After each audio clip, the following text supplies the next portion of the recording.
Step away from that stolen vehicle. Stolen? Officer, this is my car. What are you talking about? We got a report of a car matching this description. You match the driver. That's impossible. I just bought this car. My license and registration. Don't reach. My wallet. I'm telling you to keep your hands where I can see them. Officer Brad Mitchell had been with the Houston Police Department for 16 years. In those 16 years, he'd accumulated 31 formal complaints. 27 of them involved black drivers he'd pulled over without legitimate traffic violations in affluent areas of the city. A black executive in a Tesla was stopped for suspicious vehicle operation. A black attorney in a Mercedes was detained for improper lane change when dashcam footage showed otherwise. A black surgeon driving home from the hospital was searched for drugs during a routine traffic stop with no violation. A black businessman was handcuffed for matching a description that was never verified. A black professor was arrested for resisting when he asked for the reason for the stop. Every complaint ended the same way. Internal affairs review that cleared him. Use of force justification that protected him. Bias training he attended but dismissed. Union grievances that pawned block discipline. Written warnings that accumulated in a file nobody read.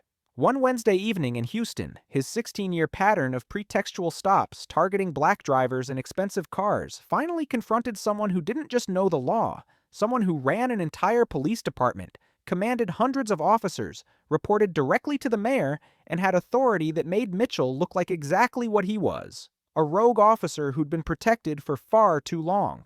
That confrontation would end Mitchell's career, cost the city $7.9 million, create a national scandal, and expose a department that had ignored 31 complaints over 16 years. Chief Marcus Thompson, a 48-year-old police chief from a neighboring jurisdiction, was driving his personal vehicle through River Oaks after a regional law enforcement conference when he saw flashing lights behind him. His police credentials were in his wallet, his badge in the center console, his conference materials in his briefcase. He was the chief of police for Pearland, Texas, a city just south of Houston. No traffic violation, no erratic driving, no legitimate reason for the stop. Just a police chief driving through an upscale neighborhood in his off-duty hours. But Officer Mitchell saw him through a lens so warped by racial assumptions that he couldn't process a black man in a Cadillac as anything other than suspicious, certainly not as a fellow law enforcement officer, and definitely not as someone who outranked him by several levels. Before we continue, where are you watching from? Hit that subscribe button. These stories need to be heard. Houston, Texas. River Oaks, one of the wealthiest neighborhoods in the state with mansion-lined streets, luxury shopping, and some of the highest property values in Texas. The area was known for exclusive country clubs, elite private schools, and residents who included oil executives, professional athletes, and business moguls. It was 6:45 p.m. on a Wednesday evening, temperature 78 degrees, clear, skies with the sun beginning to set. Traffic was light as the evening commute wound down. River Oaks Boulevard was quiet, tree-lined, the kind of street where luxury cars were common and police presence was constant. Chief Marcus Thompson had been in law enforcement for 26 years, the last 8 as chief of police in Pearland, a city of over 120,000 residents.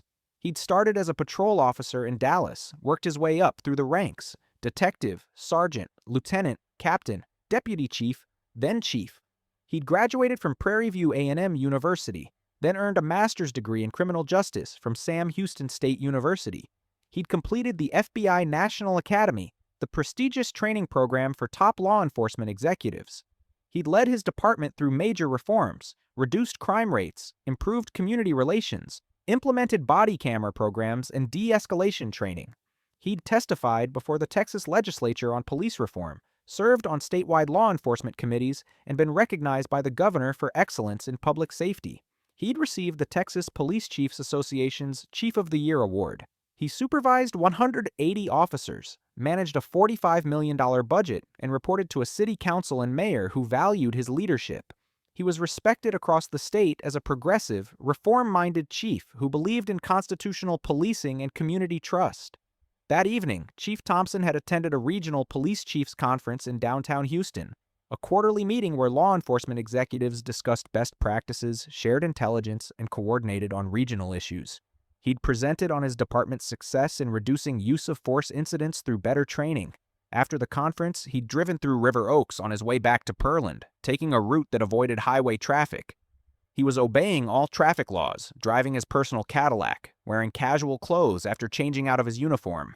He was listening to a podcast about police accountability when he noticed a Houston PD patrol car following him for several blocks. He checked his speed, 32 in a 35 mph zone. He'd signaled every turn. He'd stopped completely at stop signs. Then the lights came on. Do you think officers should be required to state violations immediately? Drop your answer below. Officer Brad Mitchell had those 31 complaints over 16 years. 27 involved black drivers in wealthy neighborhoods, a pattern so undeniable it should have ended his career a decade ago. But Houston PD treated each complaint separately, never acknowledging the systematic bias staring them in the face. Mitchell's supervisors had recommended termination twice, but the police union had successfully blocked any serious discipline. His personnel file contained documentation of racial bias complaints dating back to his first year on the force, yet he remained on patrol with full arrest. Authority. Internal Affairs had flagged him as a high-risk officer multiple times. His own sergeants had tried to restrict his patrol area to reduce complaints. Nothing worked because the system protected him. That evening, Mitchell was patrolling River Oaks when he saw a black man driving a Cadillac with tinted windows. No traffic violation occurred, but Mitchell followed him for 6 blocks, looking for any reason to justify a stop. When none materialized, he pulled him over anyway, planning to claim suspicious driving behavior in his report. Chief Thompson pulled over carefully, put his car in park, turned off the engine, placed both hands on the steering wheel at 10 and 2, and took a deep breath. He'd trained hundreds of officers on traffic stops. He knew the procedure. He knew the risks. He'd investigated officer-involved shootings.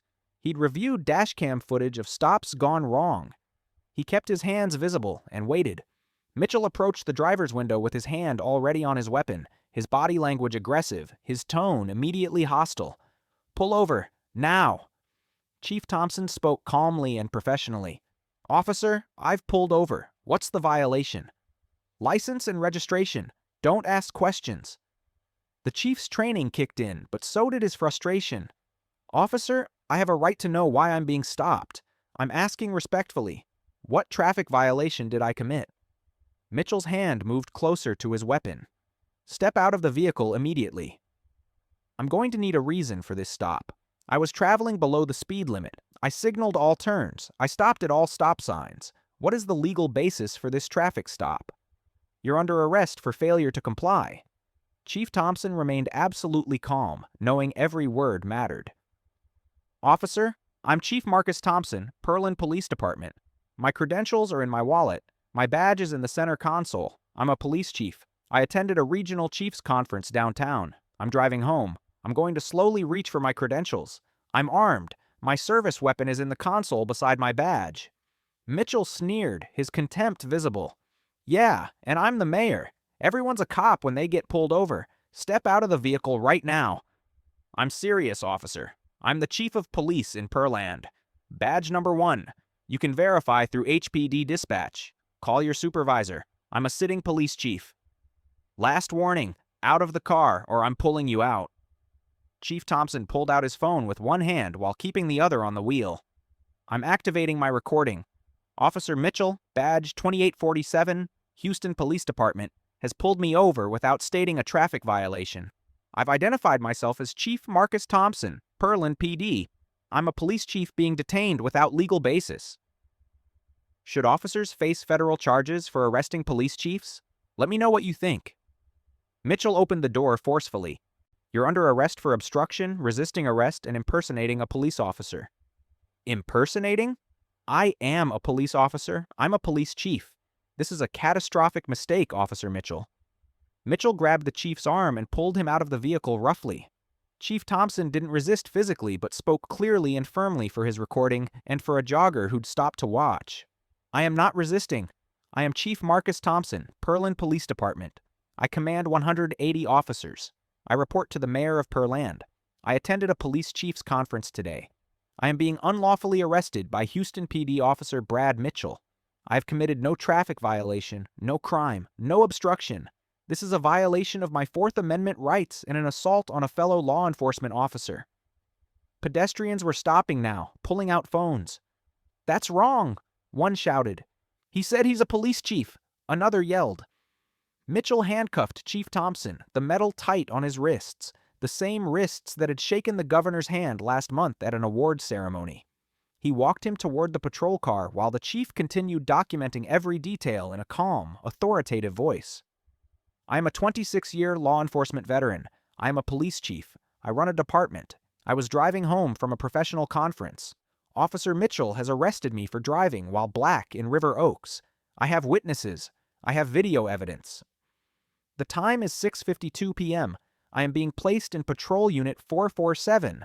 My credentials are in my wallet. My badge is in my vehicle. This will be a career-ending mistake for this officer." Mitchell placed him in the back of the patrol car roughly, pushing his head down harder than necessary, a move the chief had personally banned in his own department as unnecessarily aggressive. Through the window, Chief Thompson could see his Cadillac with the door open, his police badge visible in the center console where he'd told Mitchell it would be, his conference materials scattered on the seat. He was mentally cataloging every violation: unlawful stop without reasonable suspicion, false arrest without probable cause, assault on a law enforcement officer, deprivation of rights under color of law, excessive force with the handcuffs, failure to verify credentials, and the mounting federal implications of arresting a municipal police chief. The drive to the station took 22 minutes through Houston traffic. Chief Thompson spent every minute of it thinking about his officers, his department, the press conference he'd have to give, and the reforms this incident would force not just in Houston but potentially across Texas. They arrived at Houston PD's West Side Division headquarters. Mitchell walked him inside, still handcuffed, past a desk sergeant who looked up and immediately froze, his face going pale with recognition. "Mitchell, what? Chief Thompson? Is that you?" The chief spoke before Mitchell could. "Sergeant, I'm Chief Marcus Thompson, Pearland PD. I attended the regional chiefs conference downtown today. I was driving home when Officer Mitchell pulled me over without a traffic violation. I identified myself as a police chief.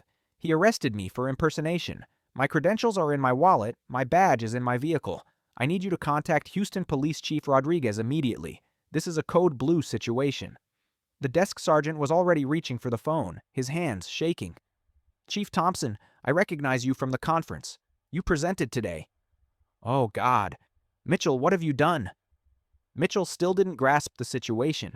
He claims he's a police chief, but he was driving suspiciously. "He is a police chief. I saw him at the conference 6 hours ago. He presented on de-escalation training." The sergeant was dialing Houston Police Chief Rodriguez's direct line, his voice panicked. "Chief, we have a major situation. One of our officers just arrested Chief Thompson from Pearland." "Yes, sir." "Chief Marcus Thompson. He's in handcuffs right now." "Yes, sir." "Officer Mitchell?" "I don't know, sir. No traffic violation that I can see. I'll find out, sir." Within minutes, the situation exploded. Houston Police Chief Rodriguez was on the phone, his voice audible through the receiver even from across the room, demanding to know how one of his officers had arrested a fellow police chief. Within 10 minutes, Chief Rodriguez arrived at the station personally, his face a mixture of fury and mortification. Within 15 minutes, the mayor's office had been notified. Within 20 minutes, news crews were gathering outside. Within 30 minutes, every police chief who'd attended the conference that day knew what had happened. Within an hour, the story was breaking nationally. Chief Rodriguez approached Chief Thompson, who was still handcuffed in an interview room, and removed the handcuffs himself, his apology profuse and genuine. "Marcus, I cannot apologize enough. This is unconscionable. You're being released immediately. This arrest never should have happened. I am personally mortified." He turned to Mitchell, his voice shaking with rage. "Badge and weapon. You're suspended without pay effective immediately, pending termination and criminal charges. Do not leave the city. Internal Affairs will want to speak with you. The DA will want to speak with you. The FBI may want to speak with you." Mitchell finally seemed to understand the magnitude of his mistake. "Chief, I didn't know. You arrested a police chief, a fellow law enforcement officer. You ignored his credentials. You accused him of impersonation. You've generated 31 complaints in 16 years. You've been flagged by Internal Affairs. Supervisors have recommended your termination. The union has protected you for years. And now you've arrested a sitting police chief. Your career is over. Badge, weapon, now." By that evening, the story had exploded. Internationally, every major news outlet covered it. A black police chief arrested by a white officer while driving home from a conference. The optics were devastating. The Police Chiefs Association issued a statement of support for Chief Thompson and condemnation of Houston PD. The Texas Department of Public Safety announced an investigation. The FBI opened a civil rights investigation. The Department of Justice Civil Rights Division launched a pattern and practice investigation into Houston PD. National civil rights organizations demanded systemic reform. Video from witnesses went viral, showing a man in handcuffs calmly explaining he's a police chief while being arrested. The hashtag #ChiefThompson trended worldwide for 3 days. Chief Thompson held a press conference the next day, still processing the trauma but maintaining his professional composure. "I've been in law enforcement for 26 years. I've been a police chief for 8 years. Yesterday I was arrested for driving while black. Officer Mitchell saw a black man in a nice car and assumed crime. He didn't see a colleague. He didn't see a fellow law enforcement officer. He saw what his biases told him to see. And even when I identified myself as a police chief, he didn't believe me. That tells you everything you need to know about the problem we face." Chief Thompson filed a comprehensive federal lawsuit 14 months later against Officer Brad Mitchell individually, his supervisors who'd ignored 31 complaints, Houston PD, the City of Houston, and the police union for blocking disciplinary action that could have prevented this. The lawsuit was filed in federal court under 42 U.S.C. Paragraph 1983 and included causes of action that were unprecedented. Unlawful traffic stop of a law enforcement official without probable cause or reasonable suspicion. False arrest of a police chief in violation of the Fourth Amendment. False imprisonment of a municipal official. Assault and battery on a law enforcement officer. Deprivation of rights under color of law in violation of 18 U.S.C. Paragraph 242. Interference with official duties of a police chief. Obstruction of a law enforcement officer. Violation of Fourth Amendment rights. Racial profiling and discrimination in violation of the 14th Amendment. Intentional and infliction of emotional distress on a law enforcement executive. Deliberate indifference to Mitchell's pattern of constitutional violations. Failure to train and supervise despite documented complaints. Municipal liability for maintaining policies that enabled racial profiling. Respondeat superior liability for the actions of a rogue officer, and damage to professional reputation of a police chief. The complaint included Mitchell's complete disciplinary record: 31 complaints over 16 years, 27 involving black drivers in affluent areas, multiple supervisor recommendations for termination that were blocked by the union, internal affairs flags identifying him as high-risk, citizen complaints describing identical patterns of behavior, and evidence that Houston PD had documented the problem but failed to act. The filing included declarations from other police chiefs, expert testimony on constitutional policing, statistical analysis of Mitchell's stop patterns showing clear racial disparities, and documentation of the professional harm to Chief Thompson's reputation and the emotional well-being.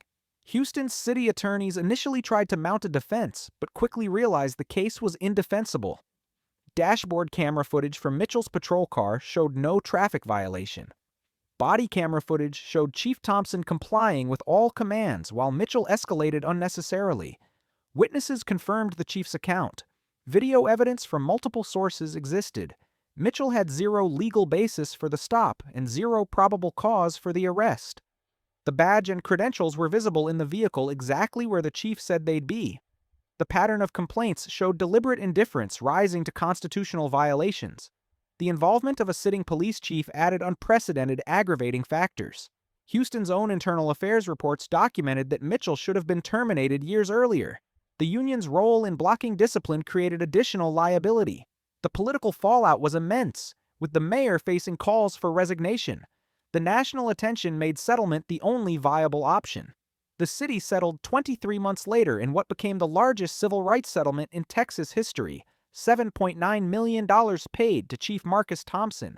The settlement also required Houston PD to implement sweeping reforms under federal monitoring, including termination of Officer Mitchell with forfeiture of all pension benefits, prohibition on Mitchell ever working in law enforcement again, mandatory federal oversight of Houston PD's traffic stop practices, complete revision of stop and frisk policies, automatic investigation triggered by 2 similar complaints within 2 years, body camera and dashboard camera review for every traffic stop, elimination of union contract provisions that blocked discipline for civil rights violations, creation of an independent civilian review board with subpoena power and binding authority, publication of all traffic stop data with demographic breakdowns, early warning system for officers with complaint patterns, and mandatory training on constitutional policing for all officers.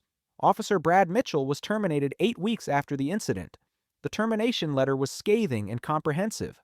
Officer Mitchell conducted an unlawful traffic stop of Chief Marcus Thompson, a sitting police chief from a neighboring jurisdiction, without probable cause, reasonable suspicion, or any articulable traffic violation. He arrested a fellow law enforcement officer for exercising constitutional rights and identifying himself with valid credentials. He ignored clearly stated identification as a police chief. He accused a police chief of impersonation. He used excessive force on a fellow officer. His pattern of similar conduct over 16 years, documented through 31 complaints with 27 involving black drivers, demonstrates a consistent pattern of racial profiling and an inability to serve the public without racial bias. Employment terminated immediately for cause with forfeiture of all benefits, including pension. Mitchell faced federal criminal charges for deprivation of rights under color of law against a law enforcement officer, a felony under 18 U.S.C. Paragraph 242, with enhanced penalties for victimizing a police officer. After extensive plea negotiations, he pleaded guilty and received 30 months in federal prison, 4 years of supervised release, and a permanent ban from law enforcement nationwide. His name entered the National Decertification Index with a special flag indicating he'd arrested a fellow officer. He would never work in law enforcement again anywhere in the United States, and the conviction would follow him for life. Chief Thompson testified before the Texas legislature, before Congress, and before the U.S. Commission on Civil Rights. His testimony was powerful and personal. I'm a police chief. I've dedicated 26 years to law enforcement. I've trained officers. I've supervised departments. I've implemented reforms. I've testified about best practices. I've received awards from governors and police associations. And I was arrested for driving while black by an officer who saw my skin color before he saw my badge. He paused, his voice carrying both authority and pain. 31 complaints in 16 years. 27 involving black drivers in wealthy neighborhoods. Multiple supervisors recommended termination. Internal Affairs flagged him as high risk. The union blocked every attempt at discipline. That's not an anomaly. That's a system designed to protect officers regardless of their conduct. Officer Mitchell didn't arrest me despite being a police chief. He arrested me because even being a police chief couldn't overcome his assumption that a black man in a nice car doesn't belong. He continued, his testimony becoming a call to action. $7.9 million is what Houston taxpayers paid because the system protected a biased officer for 16 years. But money doesn't undo being handcuffed in front of witnesses who recognized me from a conference I'd presented at hours earlier. It doesn't erase the humiliation of being arrested by an officer I outrank. It doesn't restore the trust my officers have in me when they see their chief treated like a criminal. And it doesn't prevent the next officer with 31 complaints from doing the same thing to someone without a badge to protect them, because that's the real tragedy. I had credentials, rank, authority, and resources. Most victims don't. If this can happen to a police chief, imagine what happens to everyone else.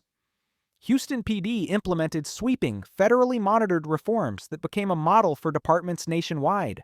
Mandatory articulation of specific traffic violations before conducting any stop.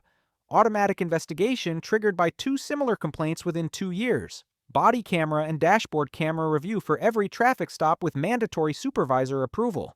Department of Justice oversight and monitoring for 5 years. Ban on pretextual stops without clear and articulable violations. Early warning system for officers with complaint patterns, mandatory reporting of all stops with comprehensive demographic data, independent civilian review board with subpoena power and binding disciplinary authority, elimination of union contract provisions that blocked discipline for civil rights violations, quarterly audits of stop patterns to identify racial disparities, mandatory training on constitutional policing and implicit bias, community oversight of traffic stop policies, and publication of officer complaint histories. Why do departments wait for 31 complaints instead of acting after 2? Comment your thoughts. This wasn't about one Wednesday evening in River Oaks.